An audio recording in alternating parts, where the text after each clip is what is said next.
संविधानमा स्पष्ट व्याख्या गरेका चिजलाई उल्लङ्घन गरेर अर्कै चिज गर्नुलाई व्याख्या भनिँदैन। चिन्ता केमा छ? आज संविधान दिवस, यो संविधान दिवसलाई जनताले आफ्नो संविधान दिवस ठान्नुपर्ने, यति बेर जनताका पराक्रमी सन्तानले सम्मानित हुन पाउनुपर्ने, सम्मानित भएको अनुभूति गर्न पाउनुपर्ने, गर्व गर्नुपर्ने। बालाई सम्मान, श्रीमतीलाई सम्मान, एकजनाको छोरालाई सम्मान, सुपुत्रलाई सम्मान, अर्कोको सुपुत्रलाई सम्मान, अर्कोको सुपुत्रीलाई सम्मान, अर्कोको छोरो महान समाजसेवी, अर्काको छोरी महान समाजसेवी, अर्काको सुपुत्र अर्को महान समाजसेवी। कस्ता भोका झुकाहरू पुगेका छन् शासनमा। लाज लाग्छ संविधान दिवसका दिन बोल्दा। घाइतेहरूले सम्मानित हुन पाउनुपर्ने, आज त बाउको मुख हेर्ने दिन हो, श्रीमतीको मुख हेर्ने दिन हो, छोराछोरीको मुख हेर्ने दिन हो। कस्तो लालसा, कस्तो भोक। बाहिर निक्लिएर भाषण गर्ने हो भने केही चाहिएको छैन। म अरू जस्तो पदलोलुप होइन, म नातावादी कृपावादी छैन। अलङ्कार पदक विभूषणहरूको नाकमा कालो पोतेको ती विभूषणहरू लज्जा मानेका, हेर्नुहोस् त, लजाइराखेका छन् आज ती मान पदवीहरू। झगडियाहरू सम्मानित, मुद्दा हाल्ने सम्मानित, तथानाम बहस गर्नेहरू सम्मानित, जे पायो त्यही बोल्नेहरू सम्मानित। लाज शरम नभएपछि त जे गर्दा पनि हुँदो रहेछ। किन राष्ट्रपतिबाट बाँडिरहनु पर्यो? त्यो बनेका ठाउँबाट लिएर जाऊ न घर घर त्यो मान पदवी। किन त्यहाँ राष्ट्रपतिबाट बाँडिरहनु पर्यो? आफै लैजाऊ न, आफै घर घर लैजाऊ। संविधान मिचेर जनादेशबाट प्रधानमन्त्री तोक्नु अग्रगमन हुने। राष्ट्रपतिको संस्था भनेको सर्वोच्च संस्था हो देशको। त्यस संस्थाप्रति हुर्मत लिने, त्यस संस्थाका अधिकार असंवैधानिक ढङ्गले कटौती गर्ने, पार्टी फोड्नका लागि अनेक तमासा, म त्यसको अहिले धेरै भनिरहन चाहन्छु, अलोकतान्त्रिक, असंवैधानिक, गैर कानुनी उपस्थित एवं यहाँ उपस्थित हुन नसक्नु भए पनि देशभित्र र देश बाहिर जहाँसुकै रहनुभएका भए पनि सम्पूर्ण नेपाली दिदीबहिनी तथा दाजुभाइहरू, नेपाली जनताले आफैले अर्थात् आफैले छानेका प्रतिनिधिहरू मार्फत संविधान, आफ्नो संविधान निर्माण गर्ने र त्यस संविधानका मातहतमा देश चलाउने, देश चलाउनका लागि एउटा लोकतान्त्रिक,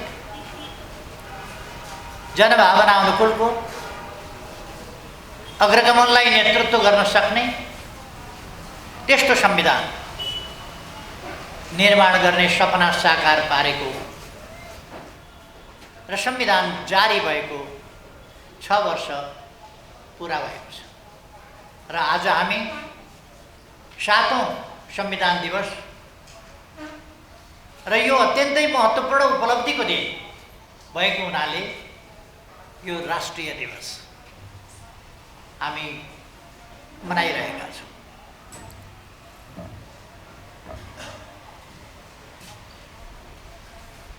यो उपलब्धि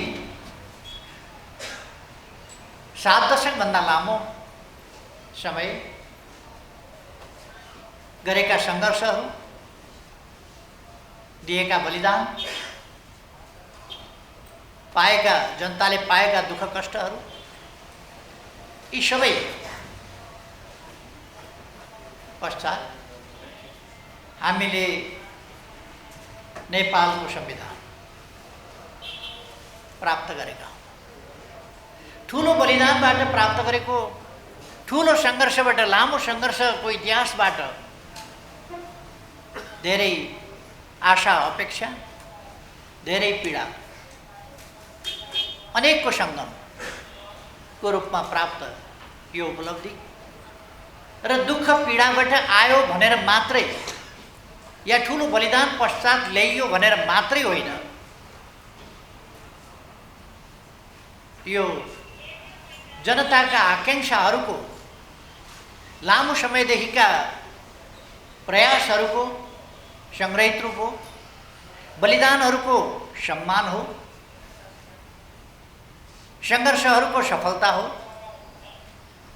जनताका आकांक्षाहरूको यो प्रतिरूप र प्रतिफल हो र यो सकारात्मक ऐतिहासिक उपलब्धि हो जसले नेपाललाई संविधान जारी भएपछिका दिनहरूमा नेपाली समाजलाई अग्रगमनतर्फ लान, लोकतन्त्रका, सामाजिक न्यायका, समानताका,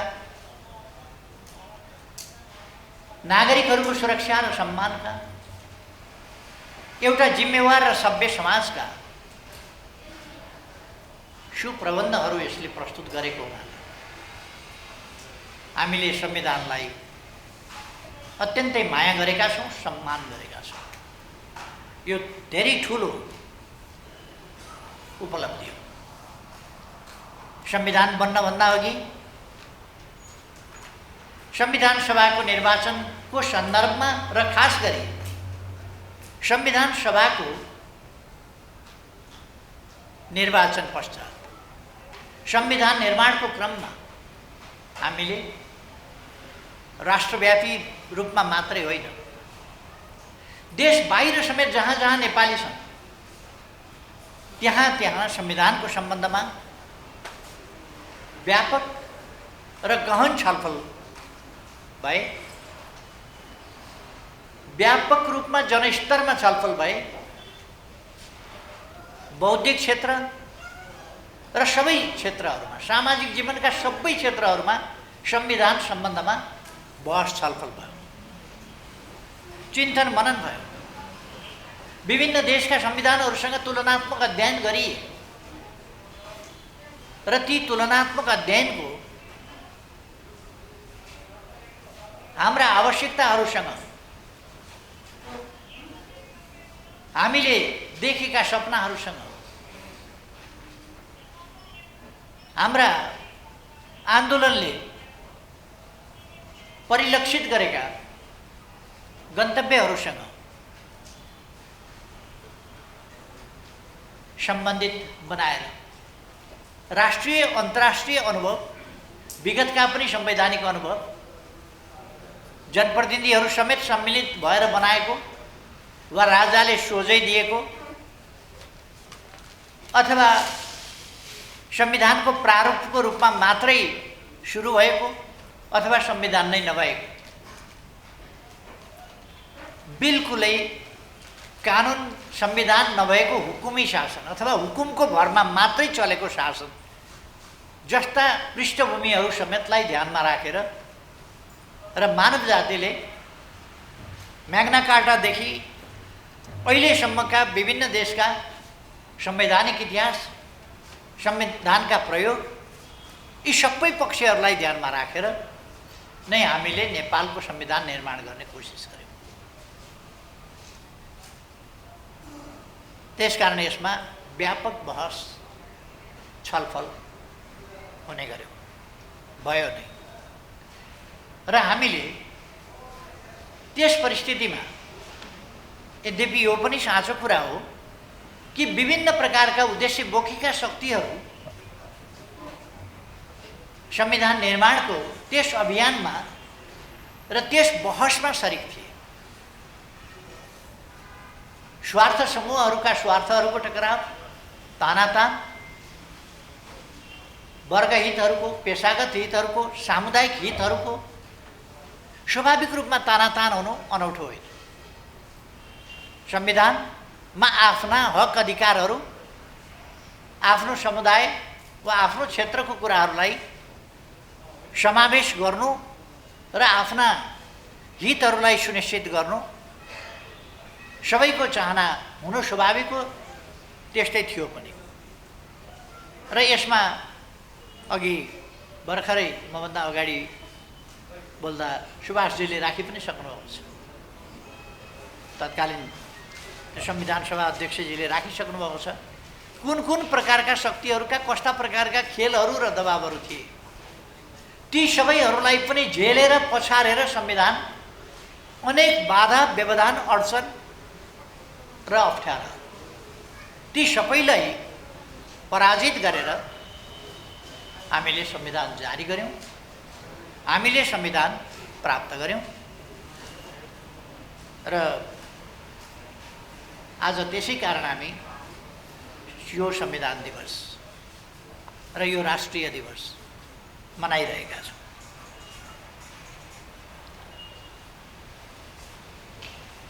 यो दिन सार्वभौम सत्ता सम्पन्न जनताले वास्तवमा आफ्नो सार्वभौम सत्ता जहिले पनि जनतामा निहित हुन्छ, तर जबसम्म जनताले त्यो अनुभूत गर्ने र त्यसलाई सुनिश्चित गरेर लिपिबद्ध ढङ्गले मूल संविधानको रूपमा आफ्नो त्यो वर्चस्व हासिल गर्दैनन् तबसम्म त्यो खोसिएको हुन्छ र विभिन्नले सार्वभौम सत्ता आफूमा रहेको, सार्वभौम सत्ता या सम्पूर्ण राज्य शक्ति आफूबाट निश्रित हुने जस्ता कुराहरू गरेको हुन्छ। आजको अथवा आजभन्दा 6 वर्ष अगाडि हामीले जारी गरेको संविधानले जनतामा रहेको सार्वभौम सत्ता र जनताबाट राज्य शक्ति निश्रित हुने र जनता नै सम्पूर्ण शक्तिका स्रोत हुने कुरालाई सुनिश्चित गरिएको छ संविधानमा। त्यसकारण यो यस रूपमा यस उचाइबाट जनताको सार्वभौम सत्ता र सम्पूर्ण शक्तिका स्रोत जनता हुन् भन्ने कुरा लिपिबद्ध गरेर देशको संविधान अर्थात् मूल कानुनमा व्यवस्थित गरिएको दिन। त्यसकारण यस दिनको असाधारण महत्त्व छ, त्यसै कारण हामीले राष्ट्रिय दिवस पनि भनेका छौँ।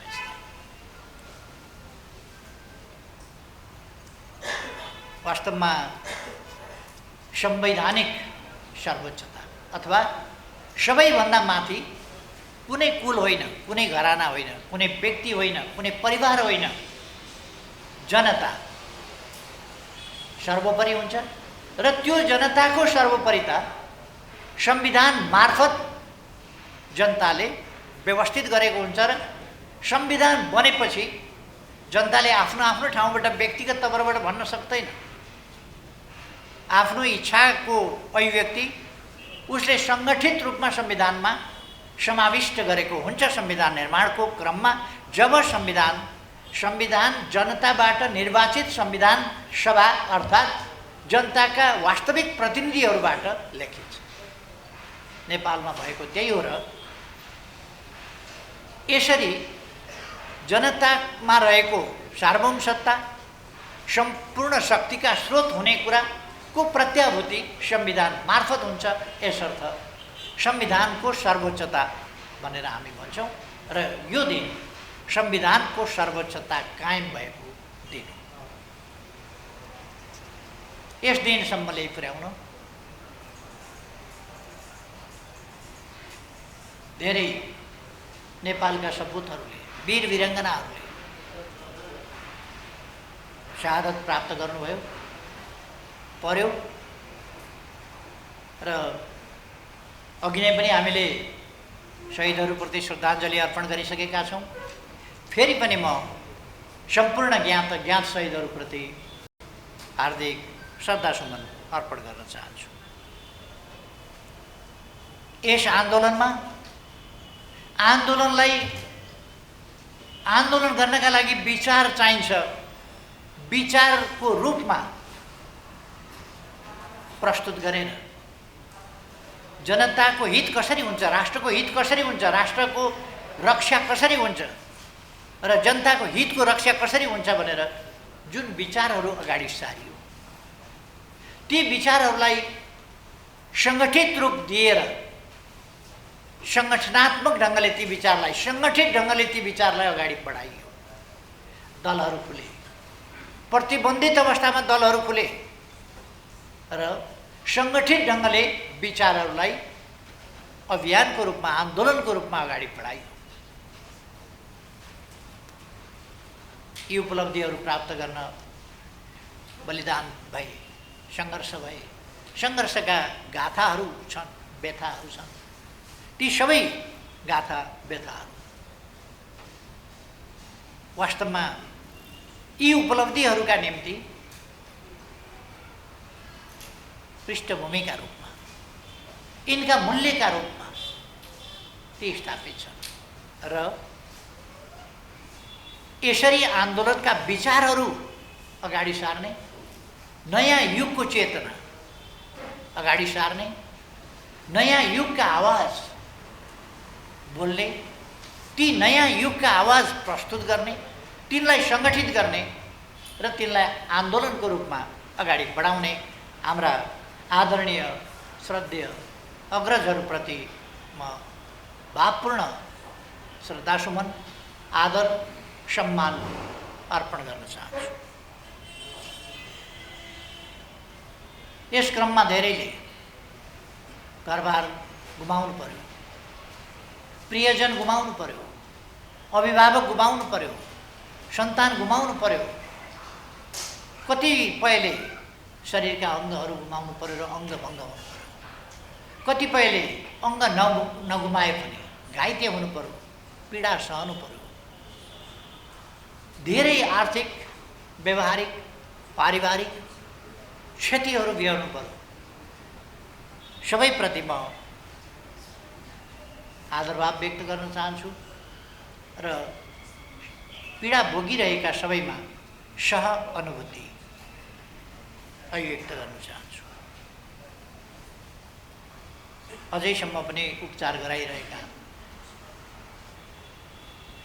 उहाँहरूप्रति वा त्यसको असरबाट पीडित भइरहेका सबैप्रति पनि म सह अनुभूति व्यक्त गर्न चाहन्छु।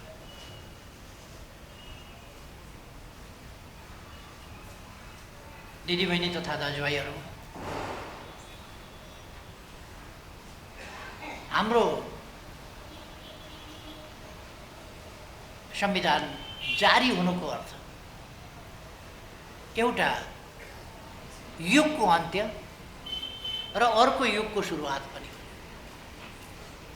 एउटा युगको अन्त्य, सामन्ती युगको अन्त्य, सामन्ती बोलवालाको, सामन्ती राजरजाइको, सामन्ती अधिनायकत्वको, सामन्ती राजको अन्त्य र जनताको राजको, वास्तविक जनताको राजको सुरुवातको एउटा कोसेढुङ्गा पनि हो। अर्थात् यस्तो कोसेढुङ्गा हो जसले पुरानो युगको, असमानताको युगको, थिचोमिचोको युगको, भेदभावको युगको अन्त्य गर्ने उद्घोष गर्यो र नयाँ युगको, नयाँ बिहानीको प्रारम्भको उद्घोष गर्यो। लक्ष्मीप्रसाद देवकोटाले भन्नुभए जस्तै सुनको दिन एक उदाउँछ रे भन्ने सुनको दिन अथवा नेपाली जनताका लागि सुनौला दिन आउन सक्छ भन्ने आशा, थप आशाको नयाँ ढोका उगार्यो, जसबाट सम्भावनाका फराकिला क्षितिजहरू देखा परे। र मैले अघि नै भने, जनताबाट निर्वाचित, जनताले निर्वाचन गरेका आफ्नै प्रतिनिधि मार्फत संविधान निर्माण गर्ने, आफ्नो संविधान आफैले निर्माण गर्ने वास्तविक पहिलो अभ्यास नेपालमा यो सानो कुरा होइन। यहीँबाट वास्तविक अर्थमा जनताको सार्वभौम सत्ताको प्रयोगको प्रारम्भ हुन्छ। यसले र यस क्रममा अनेक प्रकारका उतार चढाव व्यवधानहरू भए। ती व्यवधानहरूका विरुद्धको हाम्रो सङ्घर्ष, हाम्रो अडान, ती कुराहरूले हामीलाई एउटा सार्वभौम राष्ट्र, स्वाधीन राष्ट्र, स्वतन्त्र राष्ट्र, आफ्ना निर्णय आफैले गर्ने स्वतन्त्र अधिकार भएको राष्ट्र, त्यस रूपमा उभ्याउने, त्यस सन्दर्भमा यसले अत्यन्तै महत्त्वपूर्ण योगदान गर्यो र वास्तवमै नेपाल एउटा सार्वभौम राष्ट्र हो जहाँ अरूद्वारा निर्देशित होइन, अरूद्वारा निर्देशित ढङ्गले संविधान जारी हुने वा नहुने वा अरूका इच्छा र आवश्यकता अनुसार अरूका हितहरूको प्रतिनिधित्व गर्ने त्यस्तो संविधान जारी गर्ने वा जारी गर्ने नगर्ने कुराको टुङ्गो पनि अरूले गर्ने युगको अन्त्य भयो र संविधान जारी नगर्नका लागि दिएका दबावहरूलाई पनि पराजित गरेर एउटा नयाँ युगको, वास्तवमा नयाँ युगको र नेपालको उचाइ, नेपालको अवस्था माथि उठ्यो, नेपालको हैसियत माथि उठ्यो। संविधान जारी हुने प्रक्रियामा जे देखा परे तिनका विरुद्धको हाम्रो सङ्घर्ष र संविधान जारी हुने कुराले र संविधानका अन्तर्वस्तुहरूले ती कुराहरूलाई स्पष्ट गरेको छ।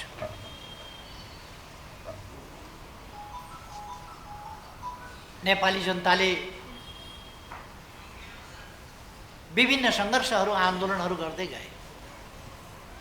कति ठिक ढङ्गले भयो होलान्, कति बेठिक ढङ्गले भयो होलान्, कहीँ कमी कमजोरी भयो होलान्, कहीँ के भयो होलान्, तर नेपाली जनताले गरेको त्याग, तपस्या, बलिदान र सङ्घर्ष जनताले गरेको चाहिँ गलत थिएन, गलत मनसायका साथ थिएन। त्यसका पृष्ठभागमा कतिपय मनसाय, गलत मनसायहरू लुकेका हुन सक्दछन्, गलत उद्देश्यहरू लुकेका हुन सक्दछन्, तर जुनसुकै उद्देश्य लुकेका भए पनि जनताले देश र जनताको निम्ति, अग्रगमनका निम्ति, जनअधिकारका निम्ति, सामाजिक न्याय समानताका निम्ति गरेका सङ्घर्ष र दिएका बलिदान अनुचित हुनै सक्दैन। त्यसकारण ती सबै उचित सङ्घर्षहरूको, आन्दोलनहरूको सबैको संविधानले सम्मान गरेको छ र तिनलाई सम्मानित ढङ्गले सफलताको सिँढीमा लगेर उठाएको छ, सफलताको आसनमा पुर्याएको छ।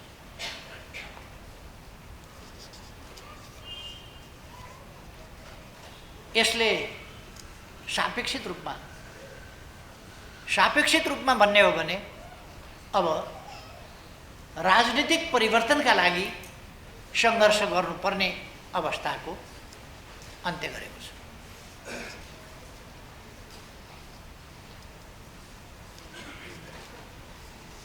साथसाथै संविधान जारी हुने कुरासँगै नेपालमा एउटा ठुलो डिबेटको विषय थियो। राजनीतिक परिवर्तनका लागि, आन्दोलनका लागि, क्रान्तिका लागि, सामाजिक परिवर्तनका लागि हिंसा अनिवार्य हो कि होइन, हिंसा अनिवार्य शर्त हो कि होइन भन्ने कुराको एउटा बहस थियो। मतभेदहरू थिए, तर हामीले अनेक प्रकारका शस्त्र द्वन्द्वहरू हेऱ्यौँ, अनेक चिज हेऱ्यौँ, तर नेपालको संविधान जारी भएसँगै राजनीतिक परिवर्तनका लागि, सामाजिक परिवर्तनका लागि हिंसाको बाटो अनिवार्य छैन। बिना हिंसा शान्तिपूर्ण ढङ्गले जनआन्दोलनको बाटोबाट जनताले सङ्गठित रूपमा आफ्ना आकाङ्क्षाहरूलाई प्रभावकारी ढङ्गले मुखरित गरेर, प्रकट गरेर सफलतामा पुर्याउन सकिन्छ भन्ने कुरा स्पष्ट भयो। र संविधान जारी हुने कुराले नेपालमा परिवर्तनका लागि हिंसा अब आवश्यक छैन, आवश्यक छैन भने यो स्वीकार्य पनि हुँदैन, यो आवश्यक छैन र स्वीकार्य हुँदैन भन्ने कुरा स्पष्ट गरेको छ। नेपाली समाज अनेक प्रकारका असमानता, विभेद, असमानता भन्दा पनि चर्को असह्य कुरा के हो भने असमानता बेठिक हो, तर त्योभन्दा चर्को कुरो भेदभाव, पक्षपात, अन्याय, दमन, त्योभन्दा धेरै असह्य कुरा। यसले क्रमशः संवैधानिक र कानुनी रूपमा असमानता विभेद, भेदभाव र पक्षपात जस्ता कुराहरूलाई अन्त्य गर्ने र सामाजिक न्याय र समानतातर्फ देश अगाडि बढ्नुपर्छ भन्ने कुराको प्रत्याभूत गरौँ र हामी त्यस बाटोमा अगाडि बढेका छौँ। नागरिकको शिक्षा, राजनीतिक अधिकारहरू र त्यससहितका शिक्षा, स्वास्थ्य, रोजगारी, आवास, खाद्य सम्प्रभुता, स्वच्छ वातावरणमा बाँच्न पाउने जस्ता विभिन्न अधिकारहरूलाई संविधानले मौलिक हकमा राखेर, वास्तवमा संविधान जनताको पक्षमा छ भन्ने कुरा, गरिबी हटाउने पक्षमा छ, गरिब वर्गलाई सम्बोधन गर्ने पक्षमा छ, पछाडि परेको समुदायलाई अगाडि ल्याउने पक्षमा छ र मौलिक हकमा यस्ता कुराहरूलाई मौलिक हकको रूपमा यसले समावेश गरेको छ। तसर्थ यो वास्तवमा लोकतन्त्रको राजनीतिक पक्ष मात्रै होइन, प्रणालीगत पक्ष मात्रै होइन, राजनीतिक प्रणालीगत पक्ष मात्रै होइन, सामाजिक जीवनका समग्र पक्षहरूलाई राजनीतिक प्रणालीले नेतृत्व गर्नुपर्दछ, डोर्याउनु पर्दछ र ती कुराहरू हासिल गर्नुपर्दछ भन्ने कुरा त्यो स्पष्ट गरेको छ।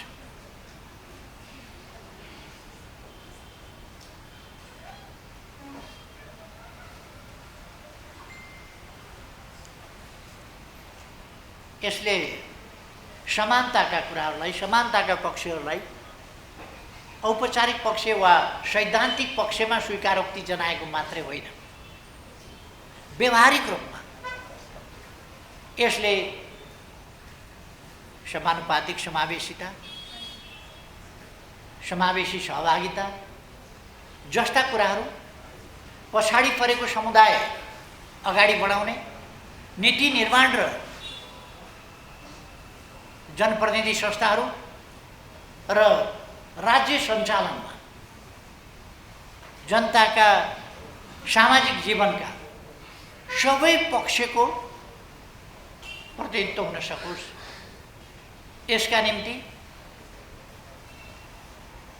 सबलीकरण, हरेक वर्गको समुदायको सबलीकरण, सशक्तिकरण, सामाजिकीकरण जस्ता कुराहरूका निम्ति शिक्षा, स्वास्थ्य, रोजगारी, आवास यस्ता प्रबन्धहरूलाई अघि नै मैले भने मौलिक हक जस्ता कुरामा सामेल गरेर अत्यन्तै हाम्रो संविधानको उत्कृष्टताका हामी कुरा गर्छौँ।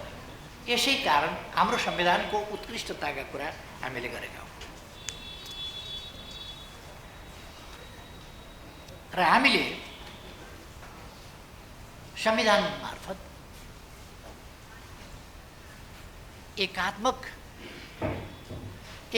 प्रणालीका ठाउँमा तीन तहको प्रणाली, सङ्घीय, प्रादेशिक र स्थानीय तह, तीन तहको विकेन्द्रित, अधिकार प्रत्यायोजित, अधिकारको विभाजन र तीन तहको शासकीय प्रणाली जसले केन्द्रीकृत सामन्ती शासनलाई ठुलो चुनौती दिएको छ।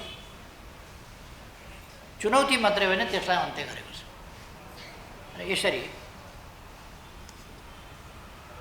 यसले वास्तविक अर्थमा लोकतन्त्रलाई जनतासम्म पुर्याउने, कतिपयले यसलाई मजाक उडाउने गरेका छन्। सिंहदरबारको अधिकार गाउँमा पुर्याउने, सिंहदरबारलाई गाउँ गाउँमा पुर्याउने भनेका थिए यस्तो उस्तो भनेर।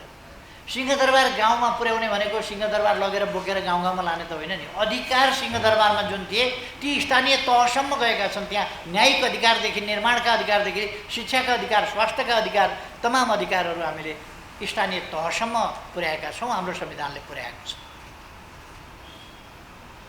तसर्थ केन्द्रीय शासन, सिंहदरबार भनेको शासन एक ठाउँबाट हुन्थ्यो, सिंहदरबारबाट शासन सञ्चालन हुन्थ्यो भने अब पालिकाबाट शासन सञ्चालन हुन्छ भनेको नै सिंहदरबारलाई गाउँ गाउँमा पुर्याउने भनेको।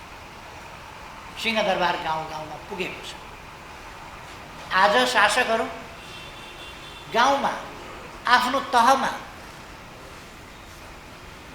जनता आफैले निर्वाचित गरेका प्रतिनिधिहरू मार्फत काम भइरहेको छ। कतिपय ठाउँमा अभ्यासमा प्रयोगमा कमीहरू भएका हुन सक्छन्। ती व्यक्तिका कमीहरू, कर्ताका कमीहरू हुन्, तर संविधानका कमीहरू होइन। कहीँ कमी भएको छ भने त्यो व्यक्तिका, त्यहाँ जिम्मेवार व्यक्तिका कमीहरू होलान्, कर्ताका कमीहरू होलान्, संविधानका कमीहरू होइन। त्यसकारण यसरी यो एकात्मकतालाई, केन्द्रीकृत शासनलाई विकेन्द्रित गरेर जनतालाई अधिकार सम्पन्न बनाउने सङ्घीय प्रणाली हामीले तय गरेका छौँ। शासकीय प्रणालीमा हामीले जनताको प्रतिस्पर्धात्मक बहुदलीय शासन व्यवस्थाको छनौट गरेका छौँ। संविधानको सर्वोच्चता स्पष्ट रूपमा व्यवस्था गरेका छौँ। कानुनी शासन, मानवाधिकार, स्वतन्त्र न्यायपालिका र मानवाधिकारको चर्चा गर्दा यो फेन्सी मानवाधिकारको कुरा होइन। मौलिक हकमा 31वटा यस्तो बुँदाहरू मौलिक धारा 16 देखि लिएर 46 सम्मका 47 र 48 का कार्यान्वयन सम्बन्धी अधिकार सम्बन्धीका कुरा दुईटा धारामा छ। तर धारा 16 देखि 46 सम्मका 31वटा धारा मौलिक हक भनेर जहाँ भनिएको छ, तिनले मानवाधिकारको जगलाई अत्यन्तै सुदृढ गरेका छन् र वास्तविक मानवाधिकारको जग बसालेका छन्। त्यस आधारमा मानवाधिकार निर्माण गरेका छन्, अगाडि बढाएका छन्। हामीले स्वतन्त्र न्यायपालिका, शक्ति पृथकीकरणको सिद्धान्त लगायत लोकतन्त्रका विश्वव्यापी मान्यताहरू संविधानले स्थापित गरेको छ। यसको प्रयोगको सन्दर्भमा कहिले कहिले कुनै संस्था चिप्लिएला, कुनै संस्था केही प्रभाव दुष्प्रभावमा पर्ला, कोही केहीमा अल्मलिएला। संविधानले त्यसो गर्नु भनेको छैन। प्रभावमा पर्नु पनि भनेको छैन, दुष्प्रभावमा पर्नु पनि भनेको छैन, चिप्लिनु पनि भनेको छैन, केहीमा अल्झिनु पनि भनेको छैन। कोही अल्झिन्छ भने, त्यस प्रभावमा पर्छ भने त्यो उसको कुनै संस्था विशेषको, कुनै व्यक्ति विशेषको अथवा व्यक्तिहरूको एउटा समूह विशेषको गल्ती हुन सक्दछ। तर संविधानले यी व्यवस्थाहरू गरेको छ। त्यसकारण यो हामीले प्राप्त गरेको ठुलो उपलब्धि हो। हामी किन भनिरहेका छौँ त्यो हामीले चाहिँ मसिनो गरी हेर्न जरुरी छ भन्ने मलाई लाग्छ। यति बेला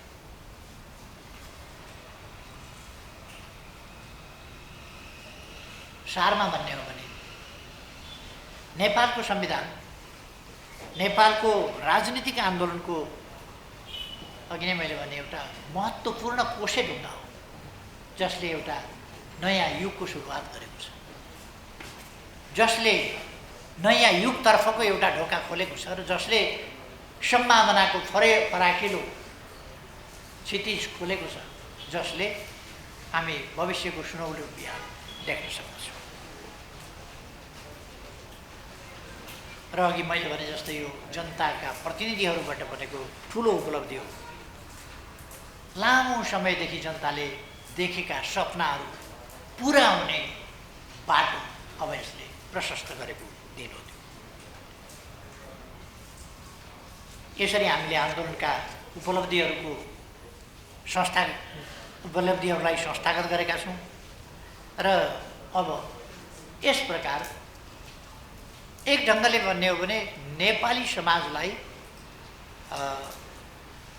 स्थायित्व र समृद्धिको दिशामा यस संविधानले अगाडि बढाउने मार्गदर्शन गरेको छ। त्यसकारण यो एउटा ऐतिहासिक दस्तावेज हो। यो जनताको आकाङ्क्षाको परिपूर्तिको दस्तावेज हो, आन्दोलनको सफलताको दस्तावेज हो। संविधान निर्माणमा विभिन्न पक्षहरूले, विभिन्न शक्तिहरूले, आम जनताले खेलेको महत्त्वपूर्ण भूमिकाहरूको र सबैले गरेका प्रयासहरूको सफलताको यो एउटा द्योतक हो। र यस काममा नेतृत्वदायी भूमिका खेलेकोमा हाम्रो पार्टी यी सबै काममा नेतृत्वदायी भूमिका खेलेको छ नेकपा एमाले। त्यसकारण म हाम्रो पार्टीले खेलेको भूमिकाप्रति आज यस 7औं संविधान दिवस एवं राष्ट्रिय दिवसको सन्दर्भमा गर्व गर्छु। हाम्रो सिङ्गै पार्टी यसमा गर्व गर्छ हामीले खेलेको भूमिकाप्रति, जसले यी सबै सफलताहरू प्राप्त गर्न सम्भव हो। आगामी दिनमा यसको रक्षा, कार्यान्वयन र विकास अघि नै कमरेड प्रदीप गेवालीले पनि राखिसक्नु भएको छ। हाम्रो कर्तव्य रक्षा, कार्यान्वयन र विकास, यसमा हाम्रो ध्यान जान जरुरी छ। हाम्रो पार्टीको ध्यान गएको छ र त्यो भूमिका प्रभावकारी ढङ्गले हाम्रो पार्टीले खेल्नेछ।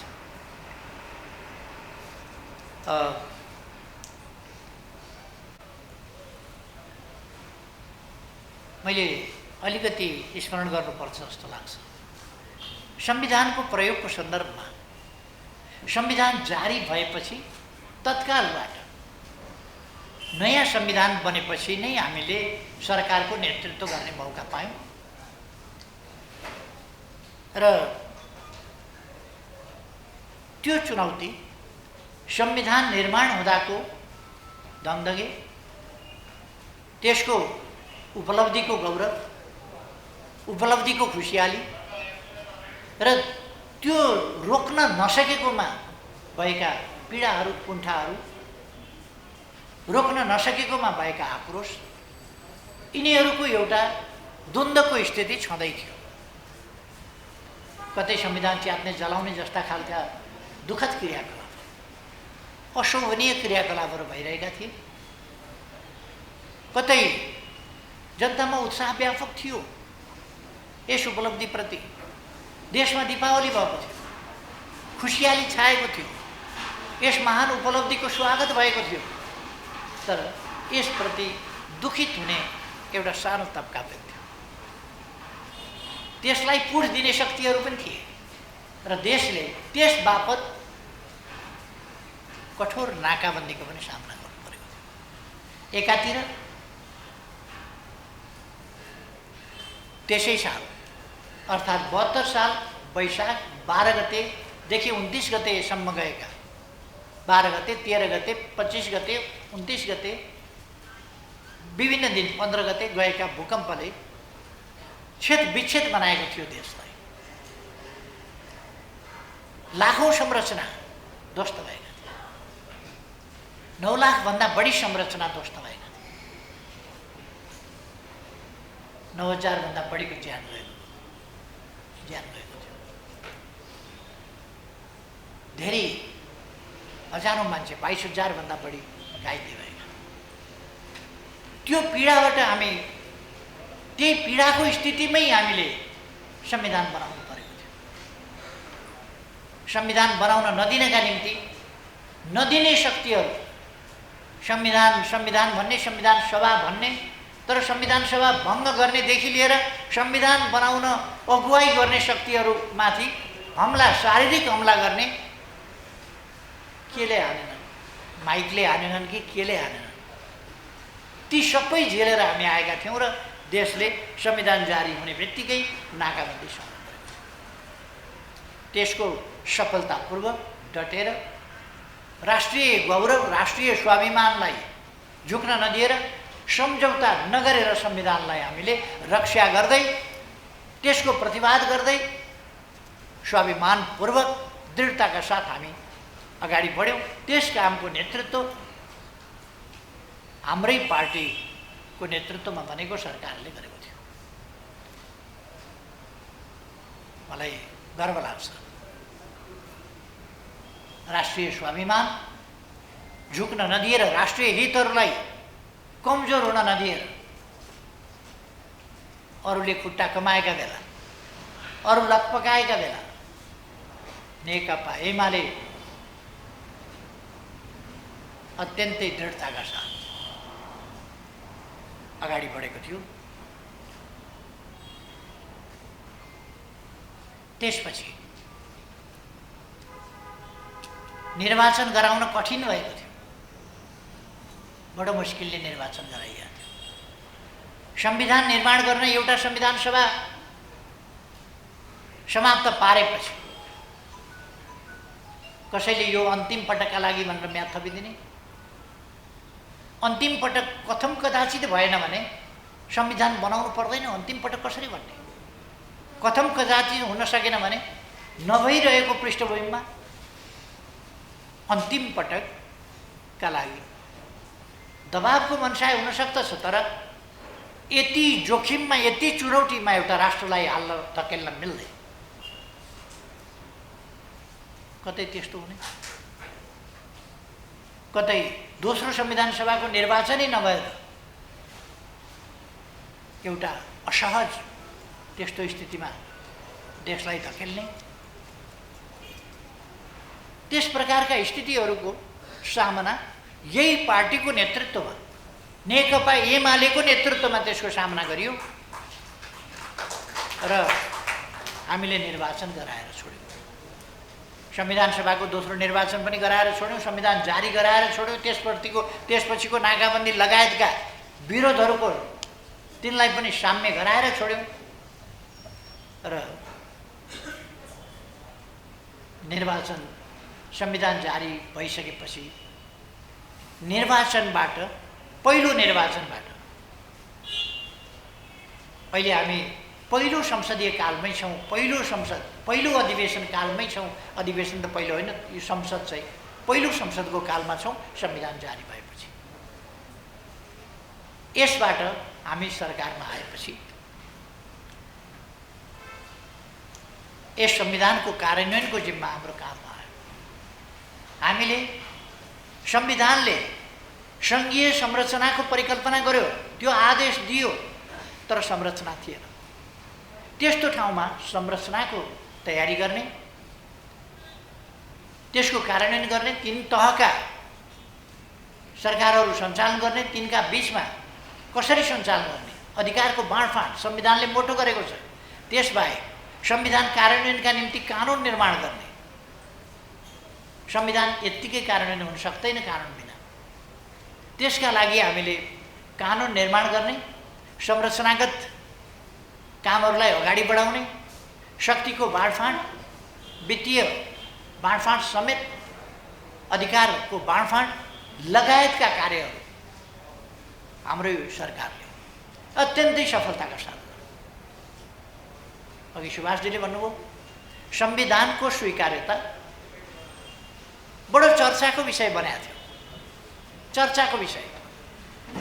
सबैलाई अनबोर्ड गर्नु पर्यो, संविधानको ग्राह्यता सर्वस्वीकार्यता बढाउनु पर्यो, देशभित्र मात्रै होइन बाहिर गएर समेत,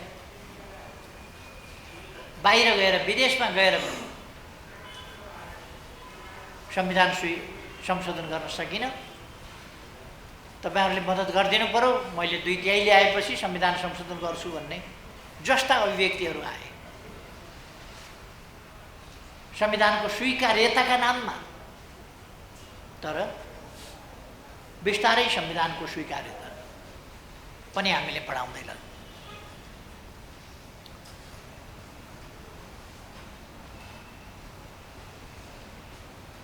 हामीले प्रशासनिक क्षेत्रमा एकातिर प्रशासनिक बाँडफाँड, कानुनको व्यवस्था, वित्तीय बाँडफाँड लगायत स्रोतहरूको बाँडफाँड लगायतका कामहरू र संरचनागत पक्षहरू, प्रशासनिक पक्षहरू, कर्मचारी समायोजन लगायतका विषयहरू, तिनीहरूको सहज प्रक्रिया हुँदैन थियो। दुनियाँका कुनै पनि देशमा यति सहज ढङ्गले समायोजन जस्ता प्रक्रियाहरू अथवा शक्तिको बाँडफाँड जस्ता प्रक्रियाहरू अथवा नयाँ संविधानले परिकल्पना गरेका नयाँ संरचनागत पक्षहरू, तिनीहरूको निर्माण सञ्चालन, त्यसका निम्तिको कानुनको निर्माण र तिनको सहज कार्यान्वयन, नमुना कानुन बनाएर प्रदेश र स्थानीय तहहरूलाई कानुन निर्माणमा सहजीकरण गरिदिने, मार्ग निर्देश गर्ने जस्ता कामहरू ती हामीले नै गर्यौँ र संविधानको कार्यान्वयनमा अत्यन्तै सफलताका साथ हामी अगाडि बढ्यौँ। संविधानमा जुन असहमति थिए ती मूल रूपमा असहमत पक्षहरू जो पृथकतावादको वकालत गरिरहेका थिए, एउटा असहमति त्यहाँ थियो, अर्को हिंसाको अझै वकालत गर्ने थिए, अर्को असहमति त्यहाँ थियो, त्यस्ता पक्षहरूलाई पनि सामेल गर्यो। हरेक पक्ष अहिले आएर मौकाप्रस्त ढङ्गले जनतालाई धोका दिनका लागि अझै पनि संविधान दिवस नमनाऊ भन्ने कुरा अथवा संविधानमा हाम्रो मतभेद छ भन्ने कुरा अथवा संविधान मान्दैनौँ भन्ने कुरा यो जनतालाई धोका दिने कुरा मात्रै हो। त्यसो भन्ने हरेक नेताहरूले संविधानको सम्बन्धमा शपथ ग्रहण गरेका छन्। हरेकले नेपाली जनतामा सार्वभौम सत्ता रहेको नेपालको संविधान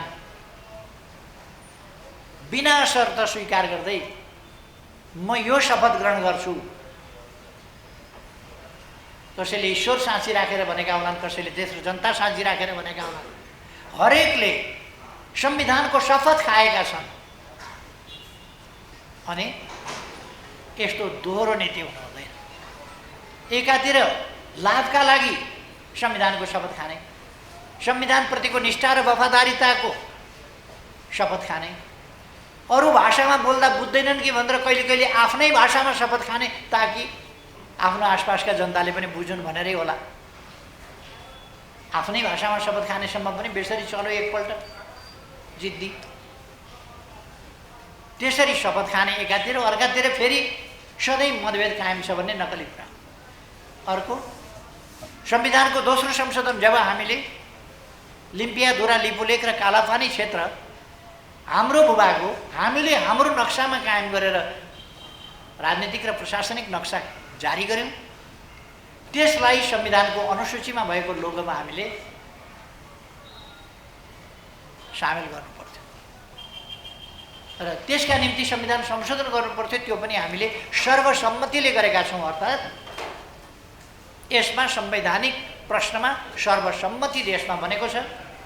अब कसैले हिंसाको वकालत गरिरहेको छैन, कसैले पृथकतावादको वकालत गरिरहेको छैन, अथवा ठुला आधारभूत भिन्नता र मतभेदका विषयहरू बाँकी छैनन्। संविधानले गरेका आधारभूत प्रस्तावनाहरू, मूल्य मान्यताहरू सही छन् भन्ने कुरा सर्वस्वीकार्य बनेको छ। मैले भन्न अप्ठ्यारो मान्नु पर्दैन। विभिन्न ट्रेन्डहरू, विभिन्न प्रवृत्तिहरू, विभिन्न मतभेदहरू र भिन्नताहरूलाई सहमत गराएर संविधानले तोकेको निर्दिष्ट गरेको मार्ग र संविधानले भनेका विषयहरू तिनीहरूमा सहमति जुटाउने काम र सर्वस्वीकार्य संविधानको रूपमा वर्तमान संविधान, नेपालको संविधानलाई अगाडि बढाउने काममा नेकपा एमाले अगुवाई गरेको छ, नेतृत्व गरेको छ। यसको सरकारले अगुवाई गरेको छ, नेतृत्व गरेको छ। यसमा हाम्रो पार्टी गर्व गर्दछ।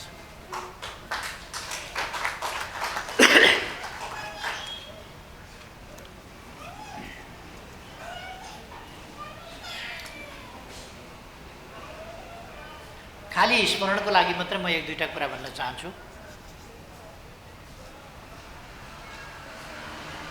अ 2007 सालमा राजनीतिक परिवर्तन भयो, तर राजनीतिक परिवर्तन भयो, जे गर्छु भनिएको थियो, जे कमिटमेन्ट गरिएका थिए ती कमिटमेन्ट पुरा भएन। जे संविधान आउँछ भनिएको थियो, फागुन 7 गतेको घोषणा, त्यसलाई अस्वीकार गरियो, अर्कै संविधान ल्यायो। यद्यपि शब्द गणतन्त्रात्मक भुलवश अज्ञानतावश परेको हुनसक्छ अथवा कसैको प्रभावमा त्यो शब्द परेको हुनसक्छ, तर संविधान सभाबाट निर्मित संविधान भन्ने घोषणा भएको थियो। त्यतापट्टि जाने कुरा पनि गरिएन, त्यतापट्टि जान पनि दिइएन र अर्कै दिशातर्फ राजतन्त्रलाई फेरि निरङ्कुश, स्वेच्छाचारी र अधिनायकवादी बनाउने दिशातर्फ धकेलियो। जो राजनीतिक शक्तिहरू आन्दोलनकारी शक्तिहरूका बीचमा उपलब्धिहरूको रक्षा गर्ने प्रश्नमा, तिनलाई सुदृढ गर्ने पक्षमा, तिनलाई अगाडि बढाउने पक्षमा जुन एकता हुनु पर्थ्यो त्यो एकता भएन। र मूल आन्दोलनकारी शक्ति त्यति बेला त्यो शक्ति प्रतिक्रियावादी र प्रतिगामी शक्तिहरूसँग मिलेर लोकतन्त्र सुदृढ गर्ने दिवा सपना देख्न थाल्यो, जसले गर्दा लोकतन्त्रका संरचनाहरूको निर्माण हुन सकेन। 13 सालमा टङ्कप्रसाद आचार्यले केही संरचनागत सुरुवात गर्नु, 15 सालको निर्वाचनले त्यसलाई अलिक सुदृढ गर्यो। तर त्यस बीचमा परिवर्तनलाई नसुहाउने खालका, अहिले म त्यसमा तपसिलमा जान चाहन्न, विस्तारमा जान चाहन्न, तर परिवर्तनलाई नसुहाउने खालका अलोकतान्त्रिक राष्ट्रहित विपरीतका अनेक काम परिवर्तित लोकतान्त्रिक प्रणाली भनिएको अवस्थामा परिवर्तनकारी शक्तिको नेतृत्वबाटै त्यसलाई नसुहाउने विपरीतका नकारात्मक कामहरू भए, जसले गर्दा प्राप्त भएका उपलब्धिप्रति प्रणालीप्रति जनताको विश्वास सुदृढ हुन सकेन। एउटा उल्टा काम भए, त्यसले विश्वास खस्कियो जनताको। अर्कोतिर मिल्न पर्ने शक्तिहरू नमिलेर प्रतिक्रियावादी शक्तिहरूसँग गठजोड गर्ने र मिल्न पर्ने शक्तिहरूसँग सहयात्रीहरूलाई दुत्कारने, तिनमाथि प्रतिबन्ध लगाउने, तिनमाथि दमन गर्ने, त्यस प्रकारका क्रियाकलापले गर्दा जनशक्ति एकजुट पनि हुन सकेन र जनताको विश्वास पनि कमजोर भयो, जसले गर्दा 17 सालमा त्यो समाप्त। त्यसलाई राजतन्त्रका फेरि निरङ्कुश हुने, अधिनायकवादी हुने जुन आकाङ्क्षा हुन्, ती आकाङ्क्षाहरू खुलस्त ढङ्गले प्रकट भए र ती आकाङ्क्षाहरू नाङ्गो ढङ्गले, हस्तक्षेपकारी ढङ्गले र लोकतन्त्रका विरुद्ध, जनताका विरुद्ध, जनअधिकारका विरुद्ध आक्रमणकारी ढङ्गले आइलागे र 17 सालको घटना भयो। त्यसपछिको कुराहरूमा अहिले म गइरहनु आवश्यक ठान्दिनँ। 47 सालको परिवर्तनपछि पञ्चायती एकदलीयताको स्थानमा बहुदलीय संसदीय व्यवस्था अनुरूपका संरचनाहरू केही बने। 48 सालमा निर्वाचन पनि भयो। 49 सालमा स्थानीय तहका निर्वाचनहरू, गाविसहरूका, नगरपालिकाहरूका निर्वाचनहरू पनि भए। तर 57 साल 58 सालमा पुग्दासम्ममा तिनलाई पुरै निष्प्रभावी बनाइयो र ती फङ्सनेबल रहन नसक्ने खालको स्थिति बनाइयो। 58 सालमा पुगेपछि त देशले एउटा विभत्स विकृतिको बाटो, भयावह स्थितिको बाटो लियो नै। 3.5 वर्ष अगाडि हामी बिल्कुलै एउटा नयाँ प्रणाली, नयाँ परिपाटी, नयाँ संविधानको चरणमा फेरि प्रवेश गर्यौँ र त्यसपछि हामीले लोकतन्त्र उल्टिन नसकोस्, प्रतिगमनतिर देश जान नसकोस्, प्रतिगामी शक्तिहरूले फेरि टाउको उठाउने र पुनर्गमनको अपेक्षा गर्ने पनि स्थिति नहोस् भन्नका लागि हामीले सङ्घीय संरचनाका विगत 3 वर्षमा, 3.5 वर्षमा सङ्घीय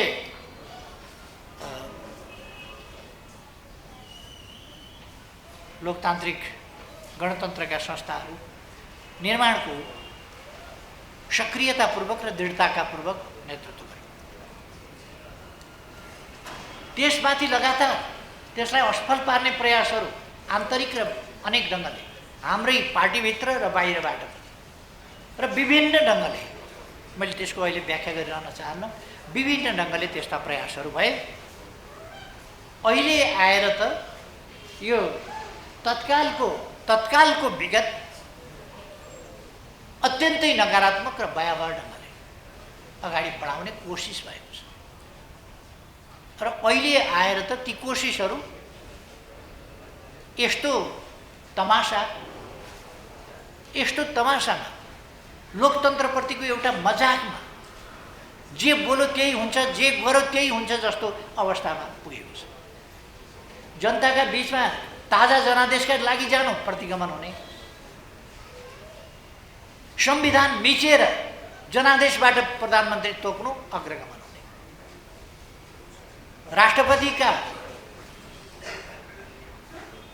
राष्ट्रपतिको संस्था भनेको सर्वोच्च संस्था हो देशको। त्यस संस्थाप्रति हुर्मत लिने, त्यस संस्थाका अधिकार असंवैधानिक ढङ्गले कटौती गर्ने जस्ता खालका काम कुराहरू भए। र पार्टी फोड्नका लागि अनेक तमासा, म त्यसको अहिले धेरै भनिरहन चाहन्छु, अलोकतान्त्रिक, असंवैधानिक, गैर कानुनी र अनैतिक खालका क्रियाकलाप पार्टी फोड्नका लागि त्यो संविधान कार्यान्वयनको सन्दर्भमा, संविधानको रक्षाको सन्दर्भमा, कार्यान्वयनको सन्दर्भमा र यसलाई विकसित गर्दै अगाडि बढाउने सन्दर्भमा गम्भीर बाधाको रूपमा यी चिजहरू पैदा भएका छन्, जसप्रति हामी सजग सतर्क हुनुपर्दछ।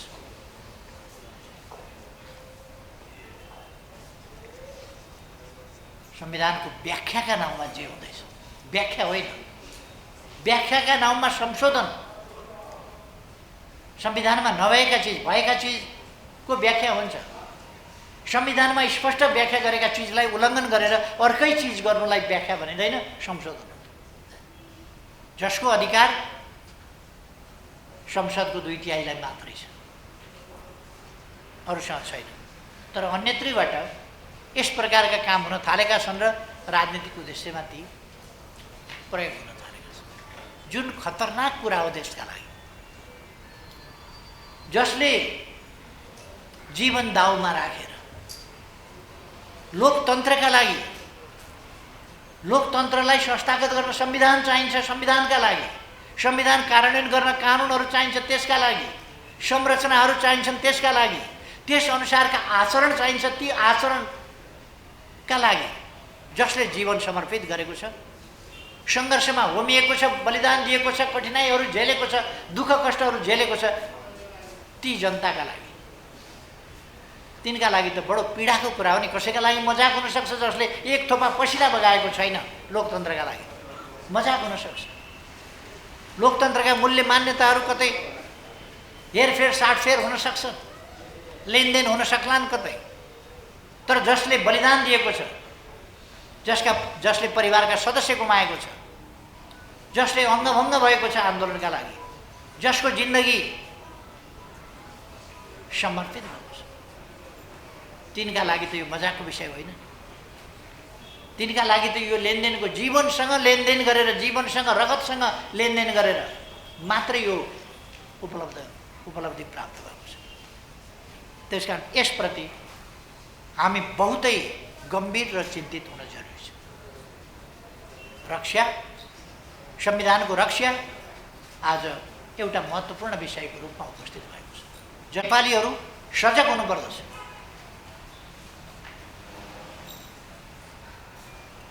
हामी संविधानले निर्दिष्ट गरेका संस्थाहरू, लोकतान्त्रिक मूल्य मान्यताका संस्थाहरू, विश्वव्यापी मूल्य मान्यताका संस्थाहरूलाई तदनुसार सम्मान गर्छौँ, सम्मान गर्न चाहन्छौँ र हेर्न चाहन्छौँ कि त्यस्ता संस्थाहरू सबै सम्मानित हों। हामी चाहन्छौँ निर्वाचन आयोगले आफ्नो निर्वाचन आयोगको संवैधानिक कानुनी कर्तव्यको निष्पक्ष ढङ्गले पालना गरोस्, दबावमा, करकापमा कुनै हिसाबले होइन। हामी त्यो चाहन्छौँ। हामी चाहन्छौँ सभामुखको गरिमामय निष्पक्ष रहनुपर्ने आसनबाट जालझेल षड्यन्त्र नहोस्, पार्टी पक्षधरता नहोस्, कुनै पार्टीका विपक्षमा सभामुखबाट, त्यस सम्मानित कुर्सीबाट, त्यस चेयरबाट अशोभनीय खालका विभेदकारी व्यवहार नहोस्। हामी त्यो चाहन्छौँ। त्यस्तो हुँदै गयो भने सम्मानित संस्था भनेर मात्रै पुग्छ कि ती संस्थाहरूले आफ्नो मर्यादा कायम गर्न सक्नुपर्छ, त्यस अनुसारको आचरण गर्न सक्नुपर्छ, त्यस अनुसारको निष्पक्षता र कानुनसम्म चल्ने धर्म निर्वाह गर्न सक्नुपर्छ? अवश्य नै। हामी संस्थाहरू मर्यादित हौन् भन्ने चाहन्छौँ, तर मर्यादित उहाँहरू आफूले पनि त्यस पदको अनुसारको आचरण र मर्यादा गरिदिनुस् भन्ने हाम्रो भनाइ। संविधान नत्र भने संविधान एउटा कागजको खोस्टोमा परिणत हुन्छ, त्यसको अपव्याख्या गर्ने, कानुनको अपव्याख्या गर्ने र भेदभावपूर्ण ढङ्ग र स्वेच्छाचारी ढङ्गले चल्ने परिपाटी हुन्छ, जसले एकछिन त कसलाई नाफा नोक्सानको कुरा होला, तर अन्ततोगतवा लोकतन्त्रलाई त्यसले नोक्सान पुर्याउँछ। लोकतन्त्रलाई नोक्सान पुर्याएपछि देशलाई क्षति पुर्याउँछ। जनताका अधिकार, जनताको सार्वभौम सत्ता, जनताबाट अधिकारको राज्य शक्तिका स्रोत जनता हुन् र उनीहरूबाट अधिकार निश्चित हुन्छ भन्ने कुरा त्यो कागजमा सीमित हुन्छ। त्यसले लोकतन्त्रको मूल्य, मान्यता, मर्म क्यारी गर्न सक्दैन, बोक्न सक्दैन।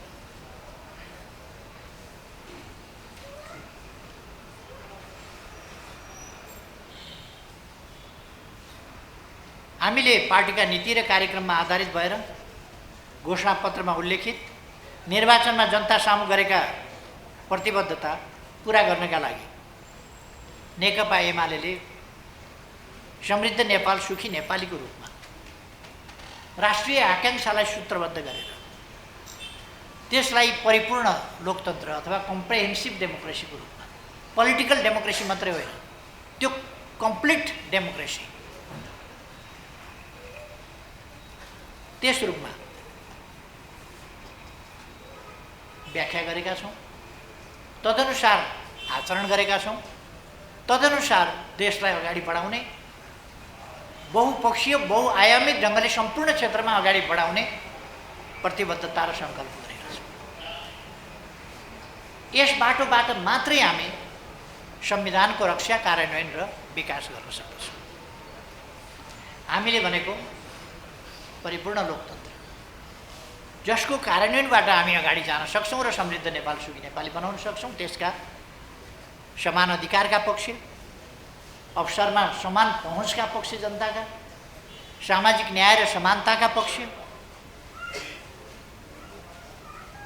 सुरक्षा एवं सम्मानका पक्ष, सुरक्षित भयरहित जीवन, सम्मानित जीवन जिउन पाउने अधिकारका पक्ष लगायतका कुराहरूलाई हामीले समृद्ध नेपाल सुखी नेपालीका मुख्य आधार स्तम्भको रूपमा व्याख्या गरेका छौँ र व्यवस्थित गरेका छौँ। हामीले प्राप्त गरेको 5 वर्षको अवधि, एउटा कार्यकाल 5 वर्षको अवधि, त्यसलाई हामीले 5 भागमै विभाजित गरेर, खास गरी चार हिस्सामा हामीले विभाजित गर्यौँ त्यसलाई। पहिलो वर्ष राज्यका संरचनागत पक्षहरू, कानुनी पक्षहरू, यी पक्षहरूको बाँडफाँडका पक्षहरू, यिनीहरूलाई व्यवस्थित गर्ने वर्षको रूपमा हामीले कार्यान्वयन गर्नुपर्थ्यो, अगाडि बढाउनु पर्थ्यो। दोस्रोलाई समृद्धिको आधार वर्षको रूपमा हामीले त्यसलाई अगाडि बढाउनु पर्थ्यो, हामीले त्यसै गरी अगाडि बढाउँ। तेस्रो र चौथो वर्षलाई हामीले समृद्धिका लागि, सुशासनका लागि र समृद्धिका लागि, विकासका लागि जुन कामहरू गर्छौँ तिनलाई तीव्र गतिका साथ निरन्तरता दिनुपर्थ्यो र त्यस रूपमा हामीले अगाडि बढायौँ। अन्तिम वर्ष कामको समीक्षा र नयाँ प्रस्ताव तयारीको वर्ष बनाउनु पर्थ्यो। त्यो कुरा हामीले तेस्रै वर्षदेखि हामीले बनाउन नपाउने खालको स्थिति बन्यो र अहिले देश कस्तो अवस्थामा छ हामी सबैलाई थाहै छ।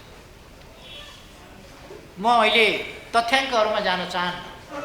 हामीले संविधान कार्यान्वयनको सन्दर्भमा, संविधान कार्यान्वयन भनेको जनतालाई सबल बनाउने, देशलाई विकासको बाटोमा अगाडि बढाउने, त्यसको सन्दर्भमा हामीले के गर्यौँ, कति उपलब्धि हासिल गर्यौँ, कस्ता उपलब्धि हासिल गर्यौँ, छोटोमा मात्रै हामीले यसो भन्यौँ भने, यसो सम्झिँदाखेरि मात्रै पुनर्निर्माणका कामहरू, म यता पुनर्निर्माणका काममा हामीले के गर्यौँ त्यो भनिरहन चाहन्न। अहिले फेरि दोहोऱ्याइरहनु आवश्यक छ जस्तो लाग्दैन।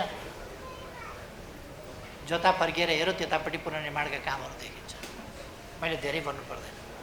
तर यी 3 वर्षमा हामीले के गर्यौँ त भन्दा, प्रतिदिन 5 किलोमिटरभन्दा बढी कालोपत्री सडक डबल लेन 4 लेन 6 लेनका कालोपत्री सडक 5 किलोमिटर भन्दा बढी कमसेकम हरेक दिन बनायो। यो नेपालको इतिहासमा असाधारण रेकर्ड हो। सायद अलिक वर्ष अब 12-14 महिनापछि फेरि बन्ने सरकारको त अहिले नभनौँ, तर यस्तै सरकार हो भने यस्ता सरकारले कुनै रेकर्ड ब्रेक गर्ने सम्भावना छैन। यस्तो सरकारले चाहिँ प्रतिदिन कम्तीमा 12वटा जनता आवासहरू निर्माण भए, जनतालाई हस्तान्तरण गरिए। प्रतिदिन सरदर एउटा भन्दा बढी नै झोलुङ्गे पुल बनेको छ। हरेक दोस्रो दिन कम्तीमा एउटा सडक पुल निर्माण भएको छ। हरेक दोस्रो दिन, हरेक तेस्रो दिन सरदर एउटा ग्रामीण पुल तयार भएको छ। यस्ता मैले खालि साङ्केतिक रूपमा मात्रै भनेको। संविधान कार्यान्वयन भनेको पुस्तक बोकेर हिँडेर मात्रै हुँदैन। त्यसलाई जनताको जीवनसँग, विकास निर्माणसँग, विद्युतसँग, खानेपानीसँग, बाटासँग, पुलसँग, हवाई मैदानसँग, विद्यालयसँग, शिक्षासँग, स्वास्थ्यसँग, अस्पतालसँग त्यहाँनेरि प्रतिबिम्बित हुनुपर्छ र त्यो हामीले गरेका छौँ। समग्रमा भन्दा प्रति व्यक्ति आय अमेरिकी डलरमा 1196 पुगेको छ। निरपेक्ष गरिबीको रेखामुनिका जनसङ्ख्या 21.6% थियो हामी सरकारमा आउँदा, त्यसलाई 18.7 झारिएको छ। बहुआयामिक गरिबीका सूचकाङ्कलाई 30.1 बाट 17.4 झारिएको छ। मानव विकास सूचकाङ्क 0.579 बाट 0.602 पुगेको छ। औसत आयु 66.6 वर्षबाट 69.7 पुगेको छ। श्रमजीवीहरूको न्यूनतम पारिश्रमिक 9,700 बाट 15,000 पुर्याइएको छ। सबै नागरिकलाई कुनै न कुनै प्रकारको सामाजिक सुरक्षाको व्यवस्था गरिएको छ। ज्येष्ठ नागरिक भत्तासहित 8 प्रकारका सामाजिक सुरक्षा लक्षित समुदायमा उपलब्ध सामाजिक सुरक्षा भत्ता गराइएको छ। यसरी विकास निर्माणका कामहरू गरिरहेका छन्। हामीले के गर्यौँ त यो 3 वर्षमा संविधान कार्यान्वयनको सन्दर्भमा? हाम्रो सरकारले बहुलवाद, प्रतिस्पर्धा र खुला अर्थ राजनीतिको संरचनाभित्रै समाजवाद उन्मुख प्रणाली, अर्थ प्रणाली अघि बढाउनु पर्ने थियो र जुन त्यस्तो सहज विषय थिएन। त्यसमा पनि सरकारका सामु थुप्रै प्रणालीगत र अन्य व्यवहारिक कठिनाइहरू र चुनौतीहरू थिए। संविधान सम्पत्तिमाथि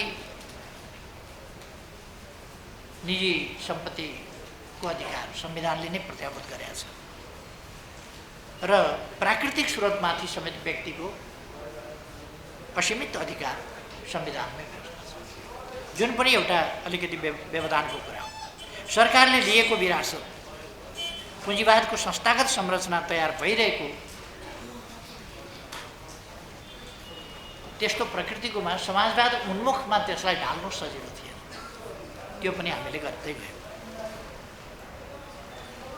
खुला व्यापार, निजी लगानीको बाहुल्य, अन्तर्सम्बन्धित आर्थिक सम्बन्ध तथा खुला व्यापार, लगानी र आर्थिक सम्बन्धबारे सन्धि सम्झौता तथा कानुनहरूको पालना गर्नुपर्ने बाध्यात्मक अवस्था थियो, जसलाई अनुचित सन्धि सम्झौताहरूलाई पुनरावलोकन गर्ने, इपिजी बनाउनेदेखि लिएर अनेक प्रयासहरू हामीले अगाडि बढाएका थियौँ, जसलाई हामी राष्ट्रिय हित अनुकूल बनाउने प्रयासमा लागेका थियौँ।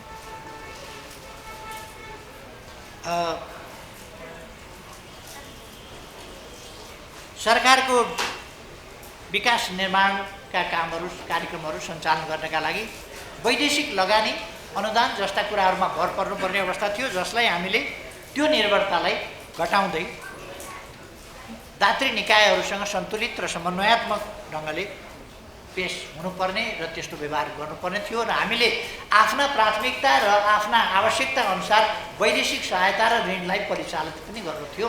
त्यसतर्फ हामीले ठुलो उपलब्धि पनि हासिल गरेका छौँ।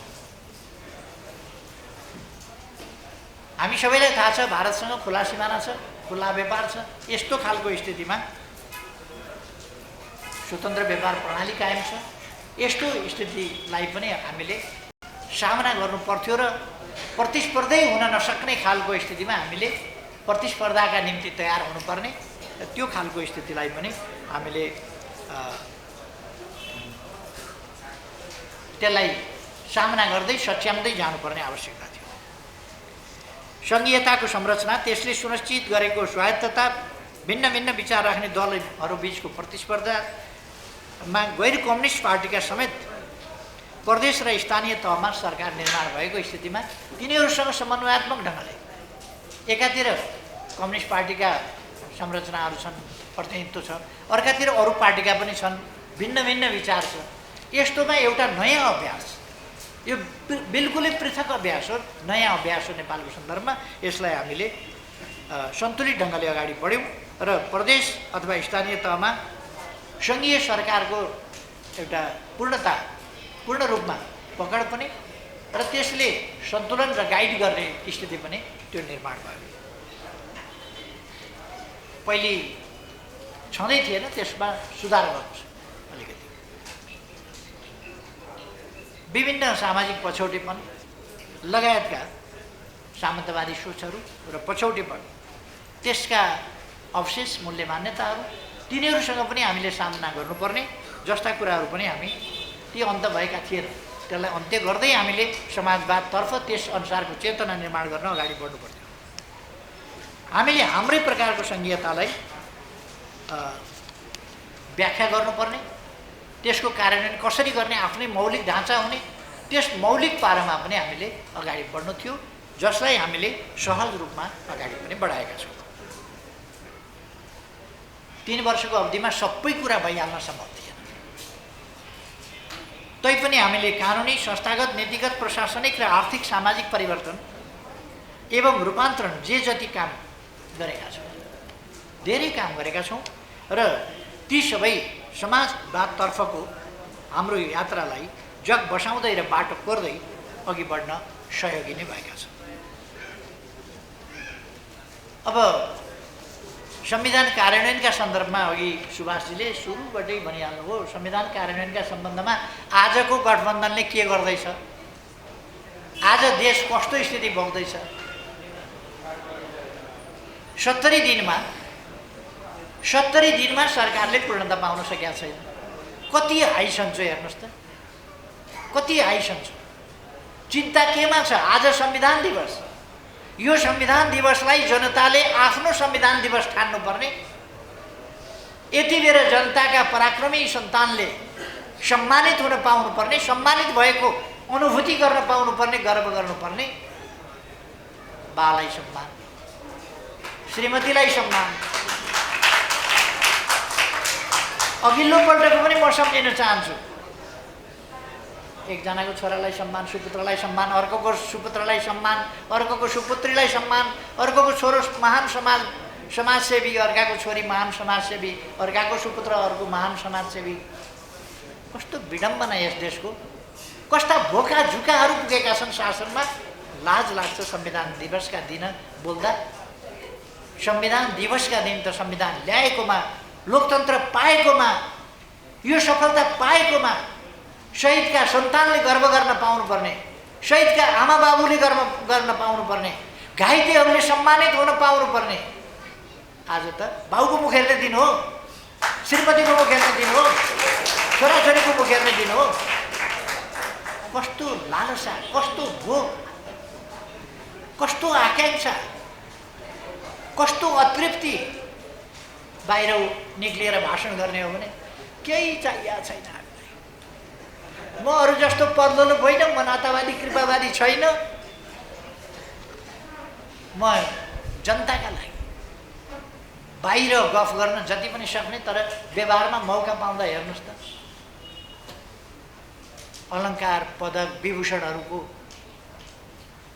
नाकमा कालो पोतेको, ती विभूषणहरू लज्जा मानेका हेर्नुहोस् त। लजाइराखेका छन् आज ती मान पदवीहरू। क्या घाँटीमा पुगिने भयो होला, कस्तो कस्तोको घाँटीमा झुन्डिने भइयो। शरम मानेका छन्। बोल्न सक्ने भए उफ्रिन्थे ती, तर बोल्न सक्दैनन्।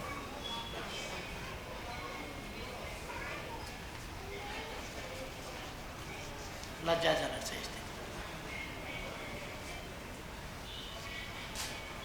अघिल्लो सरकार जो लोकप्रिय सरकार थियो, जो विकास प्रेमी सरकार थियो, सुशासनका लागि लड्थ्यो, त्यस सरकारको विपक्षमा खोइरो खनेर निराधार एउटा पनि सकारात्मक समाचार नदिने, सबै बेठिक समाचार दिएर देशलाई बडखालामा हाल्न खोज्ने सञ्चार माध्यम र तिनका ओनरहरू ठुल्ठुला पदकहरूले विभूषित हुने। कमसेकम खोज पत्रकारिता गर्ने, लोकतन्त्रको पक्षमा, पत्रकारिताको पक्षमा पत्रकारिताको धर्म निर्वाह गर्ने एउटा पत्रकारलाई सम्मान गरिदिएमा हुन्थ्यो होला।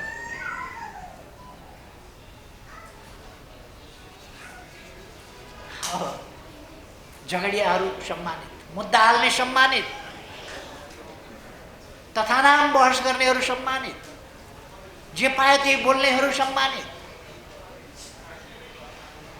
2-4 जना छुटेको जस्तो लाग्यो मलाई नाम भन्दै। तिनलाई किन छोड्या होला?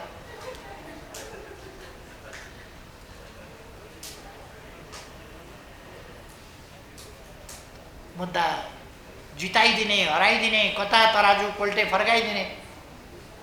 तराजु पनि गजब रहेछ क्या। आँखापट्टि बाँधे हुन्छ श्रीमानहरूले, छाम्दा त थाहा पाइन्छ नि तराजु, हात बाँधे आउँदैन फेरि। कतापट्टि के फैसला गरिदिनु पर्ने छ, कतापट्टि के गरिदिनु पर्ने छ। सम्मान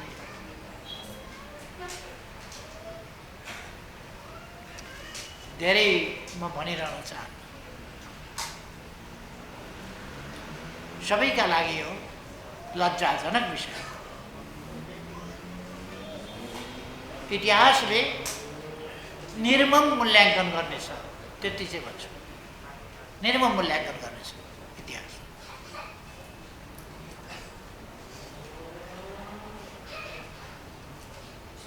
सरकार केमा लागेको छ? अहिले उद्यमी व्यवसायीहरू सेटिङ भयो भनेर कराइरहेका छन्।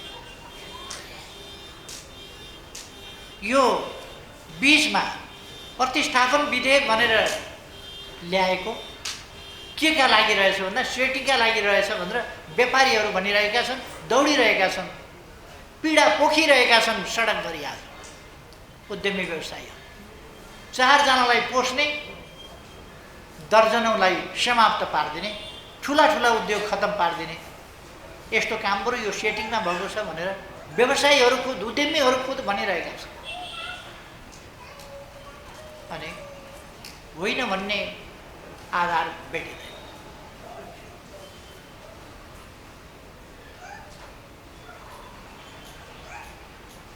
कस्तो सरकार होला? 70 दिनमा सरकारले पूर्णता पाउँदैन। 2 महिनापछि बजेट होलिडे। बाबा, बजेट बिना सरकार चलेको छ। बजेट होलिडे कस्तो कस्तो आश्चर्यको कुरा हो। Budget holiday.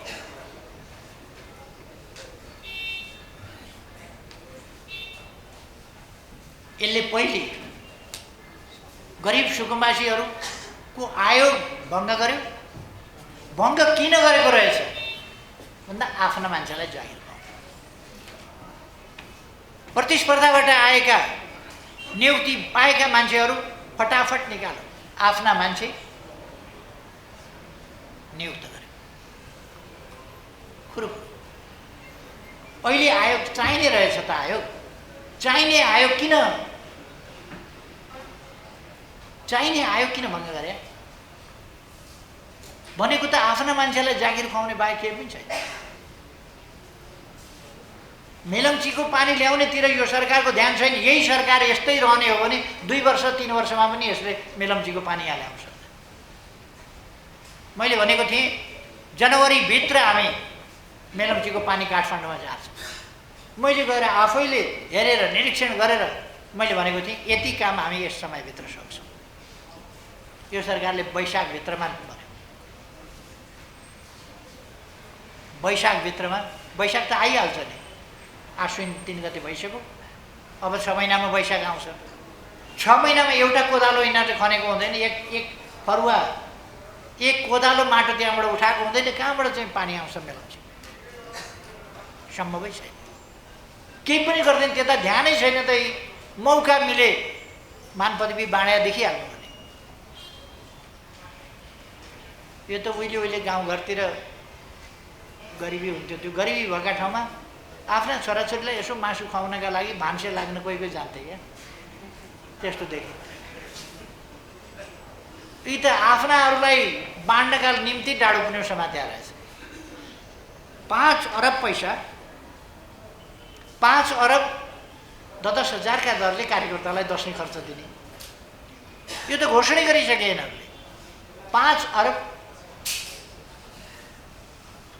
5 लाख मान्छेलाई 10,000 का दरले दिने, दसैँ खर्च बाहेक के हो त? 10,000 दिने भनेको के हो? दसैँ खर्च बाहेक। दसैँ खर्च लाज शरम नभएपछि त जे गर्दा पनि हुँदो रहेछ।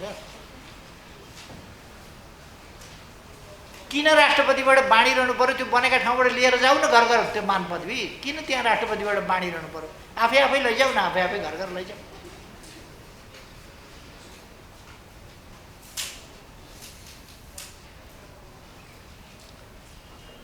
हामीले घोषणा गरिसकेका, शिलान्यास गरिसकेका 1400 जति सडकहरू नबनाउने भनेर क्यान्सल गरिसके।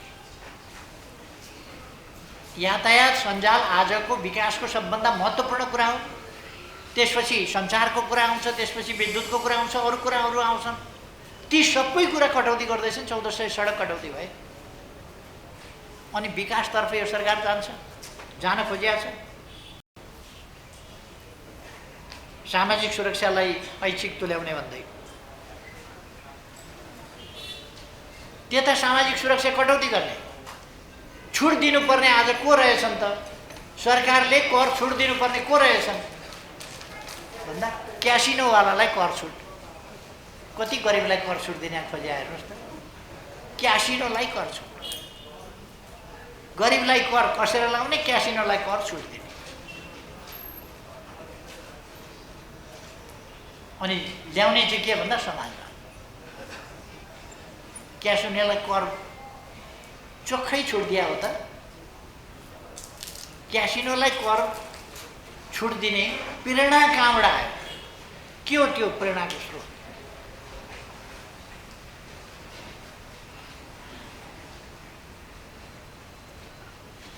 गजब त के भने इन्टरनेसनल्ली नेपाल बदनाम गर्ने, लगानी गर्नलाई स्रोत नखोज्ने। म अहिले भन्दिनँ, सञ्चार माध्यमहरूले खोजे हुन्छ। कसलाई छुट दिन खोजेको हो? स्रोत देखाउनु नपर्ने लगानी गर्दाखेरि, लगानी गरेर स्रोत देखाउनु नपर्ने कसलाई भने? तपाईँहरूलाई पनि थाहा होला, सञ्चार माध्यमलाई पक्कै थाहा होला कसलाई भने हो। म नाम नलिउँ। यो गरिब किसानलाई भने हो, मजदुरलाई भने हो, कसलाई भने यो स्रोत छोड दिने भने? आज कालो धनलाई सेतो बनाउन खोजिँदैछ भन्ने कुरा इन्टरनेसनल्ली नेपाल बदनाम भइरहेछ। अनि स्रोत नखोजिने, यही हो संविधानको कार्यान्वयन। यसै गरी पुगिन्छ समाजवाद, यसै गरी अगाडि बढिन्छ समाजवादतर्फ। यही हो समाजवाद जाने बाटो, यही पदक वितरणको बाटो हो समाजवाद जाने, यही खर्च वितरणको बाटो हो समाजवाद जाने। क्यासिनोलाई कर छुट दिने यही बाटो हो। अनि उद्योगलाई मासेर केहीलाई सेटिङमा अगाडि बढाउन खोजिया छ, फाइदा दिइया छ भन्ने आरोप छ। त्यसमा के भन्छ सरकार? राष्ट्रियताको मामलामा के भन्छ सरकार? अन्तर्राष्ट्रिय सम्बन्ध, छिमेक सम्बन्धको बारेमा के भन्छ सरकार? सबतिर धुन्धुकारी ढङ्गले काम गरिरहेको छ। के भन्नु? संविधान दिवसका दिन मलाई कुनै प्रकारको आलोचना हुने खालको टिप्पणी गर्न मन थिएन। संविधान दिवसकै दिन यो तमासा गरेका छ, संविधान दिवसकै दिन यस्तो पदक वितरण, कमसेकम सडकमा लगेर छरिदिया भएदेखि त भ्याउनेले टिपेर लैजाऊ भनेको भए त ठिकै हुन्थ्यो होला नि। आफ्नालाई सानी सानी दिनभन्दा त कमसेकम जसले पाओस् पाओस् भन्ने त हुन्थ्यो होला नि। त्यो पनि नभएर यो त बेशरम। यस्तो पनि हुन्छ देशमा? सरकार भन्ने चिज यस्तो पनि हुन्छ? खै